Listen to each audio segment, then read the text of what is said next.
जय Shri Krishna my YouTube family, welcome to my channel. मैं महाकाल की दीवानी आप सभी को भी महाकाल का दीवाना बनाने आई और आज मैं आप सभी के लिए लाई हूँ श्रीमद् भागवत गीता का 12वां अध्याय श्लोक 1 से 20। तो वीडियो को ध्यान से सुनिएगा बिना स्किप करके। और अगर आप मेरे चैनल पे नए हैं तो मेरे चैनल को बेल आइकन प्रेस करके सब्सक्राइब कर लीजिए ताकि नेक्स्ट वीडियो की नोटिफिकेशन आपको मिलती रहे। Okay everyone, let's start.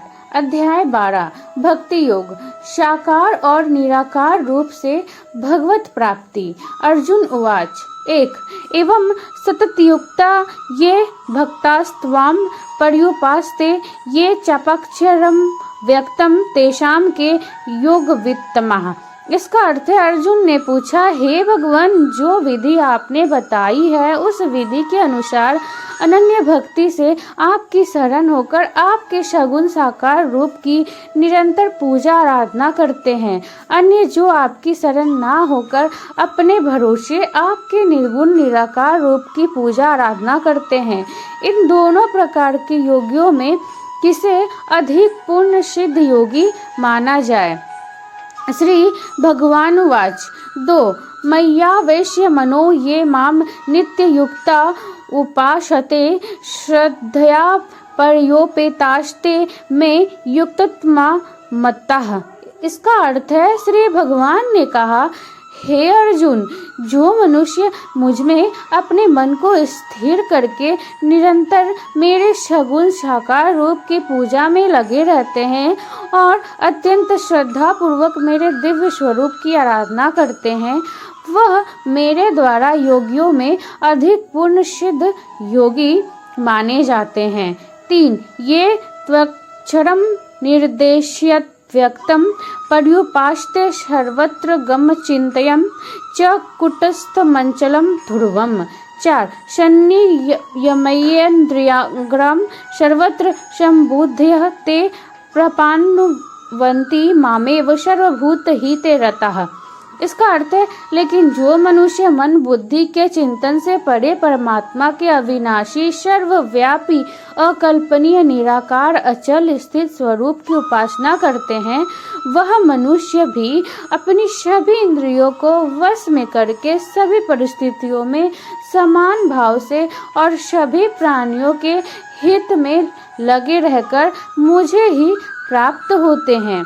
5 कलेशोऽधिकतरस्ते सामव्यक्ता शक्त चेतसाम अव्यक्ता ही गति दुर्गम देहवद्भिर्वाप्यते। इसका अर्थ है, अव्यक्त निराकार स्वरूप के प्रति आसक्त मन वाले मनुष्यों को परमात्मा की प्राप्ति अत्यधिक कष्टपूर्ण होती है, क्योंकि जब तक शरीर द्वारा कर्तापन का भाव रहता है तब तक अव्यक्त परमात्मा की प्राप्ति दुखप्रद होती है। 6 ये तु सर्वाणि कर्माणि मयि सन्न्यस्य मत्परः अनन्येनैव योगेन मां ध्यायन्त उपासते। 7 तेषामहं समुद्धृता मृत्यु संसार सागरात् भवामि नचिरात पार्थ मया वेशित चेतसाम। इसका अर्थ है, परंतु हे अर्जुन, जो मनुष्य अपने सभी कर्मों को मुझे अर्पित करके मेरी शरण होकर अनन्य भाव से भक्ति योग में स्थित होकर निरंतर मेरा चिंतन करते हुए मेरी आराधना करते हैं, मुझ में स्थिर मन वाले उन मनुष्यों का मैं जन्म मृत्यु रूपी संसार सागर से अति शीघ्र ही उद्धार करने वाला होता हूँ। 8 मय्येव मन आधस्त्व मयि बुद्धिम निवेश्य निवशिष्यसि मय्येव अत उद्धर्व न संशयः।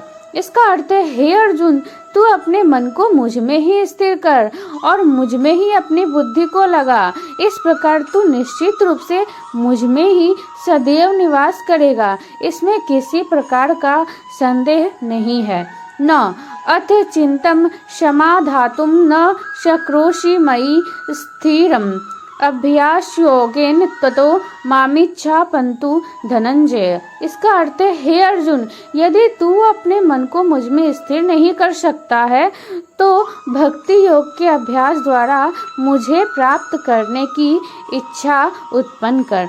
10 अभ्यसे अपश्यम अर्थोषि मत कर्म परमो भव मदर्थमपि कर्माणि कुर्वन्नसिद्धिमवा पश्यसि।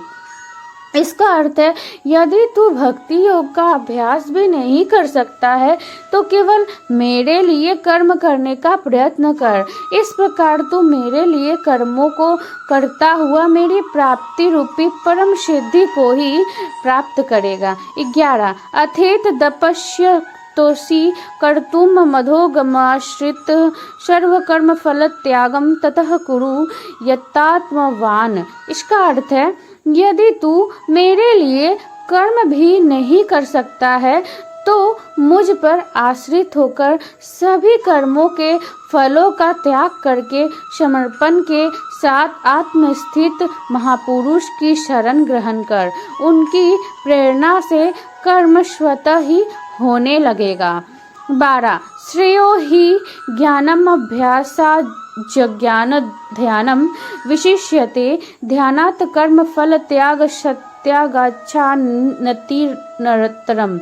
इसका अर्थ है, बिना समझे मन को स्थिर करने के अभ्यास से ज्ञान का अनुशीलन करना श्रेष्ठ है। ज्ञान से ध्यान श्रेष्ठ समझा जाता है और ध्यान से सभी कर्मों के फलों का त्याग श्रेष्ठ है, क्योंकि ऐसे त्याग से शीघ्र ही परम शांति की प्राप्ति होती है।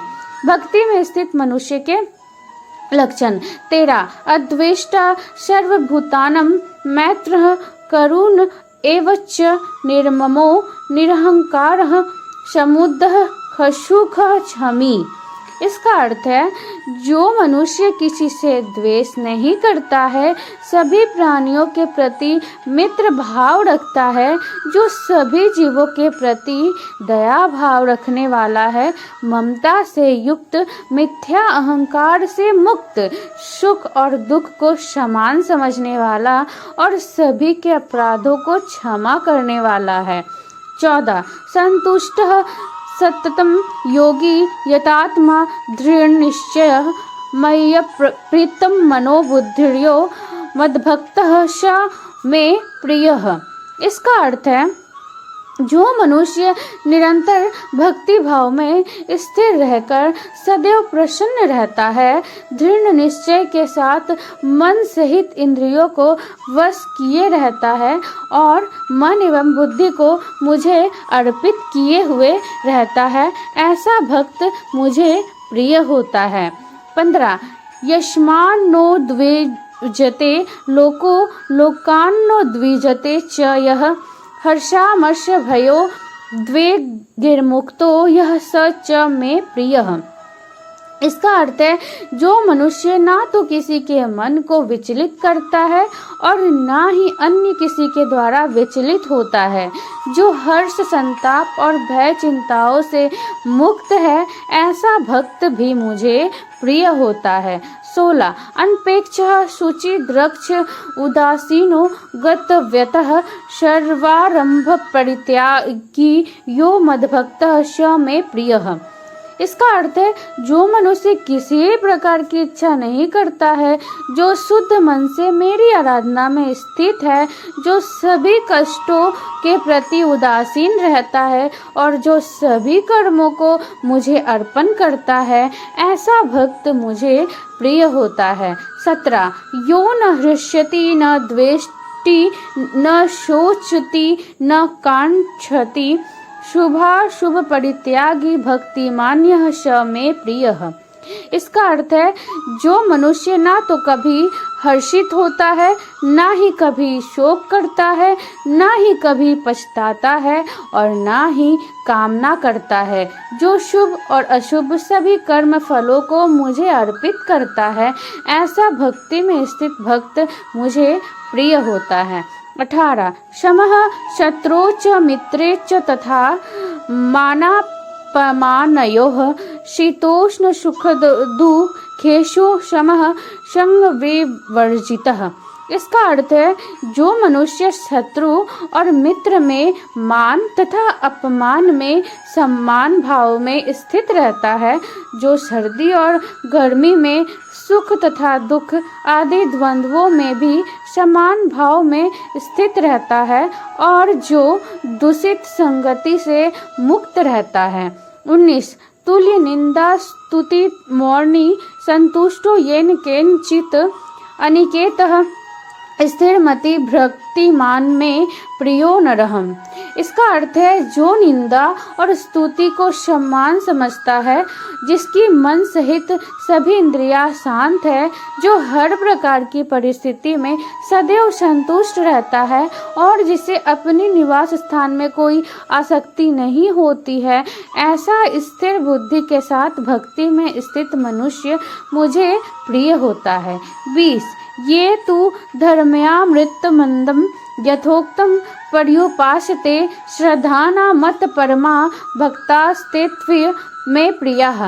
इसका अर्थ है परंतु जो मनुष्य इस धर्म रूपी अमृत का ठीक उसी प्रकार से पालन करते हैं जैसे मेरे द्वारा कहा गया है और जो पूर्ण श्रद्धा के साथ मेरी शरण ग्रहण किए रहते हैं, ऐसी भक्ति में स्थित भक्त मुझको अत्यधिक प्रिय होते हैं।